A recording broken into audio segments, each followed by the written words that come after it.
Hi friends, ഞാൻ അലഞ്ച Philip. കൂട്ടുകാർക്ക് എന്റെ അലഞ്ച അക്കാദമിയിലേക്ക് സ്വാഗതം. ഹായ് ഫ്രണ്ട്സ്, ഞാൻ വന്നിരിക്കുന്നത് പ്ലസ് ടു ഹിസ്റ്ററി അധ്യായം 4 പാർട്ട് 2 ക്യാപ്ഷൻ ഒന്നുമായാണ്. ബുദ്ധ ജൈന മതങ്ങളുടെ ഉത്ഭവ പശ്ചാത്തലം.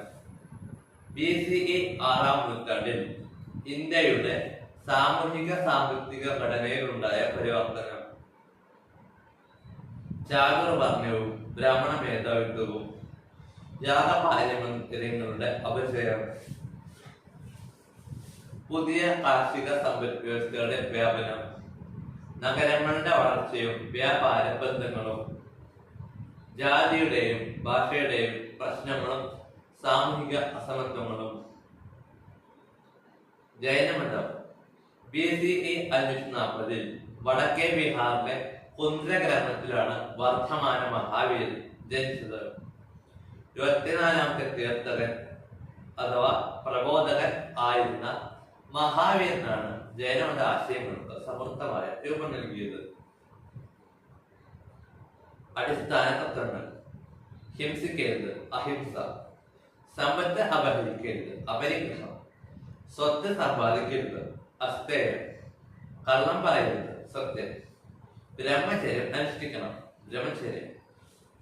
പ്രധാന തത്വങ്ങൾ. വൈദിക കർമ്മങ്ങൾ നിഷ്ഫലമാണ്, ദൈവം മിഥ്യയാണ്. ജനനം, മരണം, യാതന, ദുഃഖം എന്നിവയുടെ കാരണം കർമ്മമാണ്. ജനിമൃഗങ്ങളിൽ നിന്നുള്ള മോചനമാണ് നിർവ്വാണം അഥവാ മോക്ഷം. മോക്ഷം നേടണമെങ്കിൽ കർമ്മം വിശുദ്ധമാവണം. ശരിയായ അറിവ്, ശരിയായ പ്രവൃത്തി, ശരിയായ വിശ്വാസം എന്നീ പ്രയത്നങ്ങൾ അനുഷ്ഠിച്ചുകൊണ്ട് കർമ്മം ശുദ്ധമാക്കാം. ജൈനമതത്തിന്റെ വ്യാപനം. രാജസ്ഥാൻ, ഗുജറാത്ത്, മാൾവ, കലിംഗ, കർണാടകം, തമിഴ്നാട് എന്നിവിടങ്ങളിൽ ജൈനമതം പ്രചരിച്ചു. പ്രാകൃതം, അർത്ഥമഗതി എന്നീ ഭാഷകളുടെ ഉപയോഗം. ലളിതമായ ആശയങ്ങൾ. രാജകീയ പ്രോത്സാഹനം.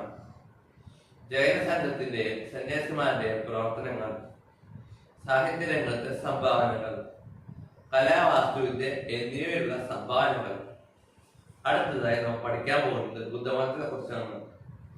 ബുദ്ധമതം. ബുദ്ധമതം സ്ഥാപിച്ചത് ഗൗതമ ബുദ്ധനാണ്.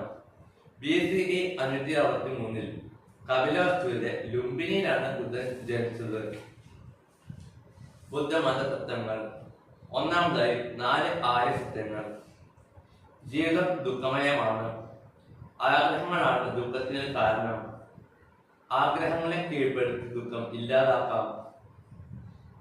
ദുഃഖ നിവാരണത്തിന് അഷ്ടാംഗ മാർഗം സ്വീകരിക്കണം.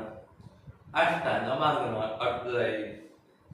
ശരിയായ വാക്ക്, ശരിയായ പ്രവൃത്തി, ശരിയായ ജീവിതം, ശരിയായ പരിശ്രമം, ശരിയായ വീക്ഷണം, ശരിയായ തീരുമാനം, ശരിയായ ജ്ഞാനം, ശരിയായ സ്മരണം. ബുദ്ധന്റെ പഠിപ്പിക്കലുകൾ. കർമ്മമാണ് മനുഷ്യന്റെ വിധി നിർണ്ണയിക്കുന്നത്. അഹിംസ പാലിക്കുക. ദൈവസങ്കല്പത്തിന് പ്രാധാന്യം ബുദ്ധൻ നൽകിയില്ല. Thank you.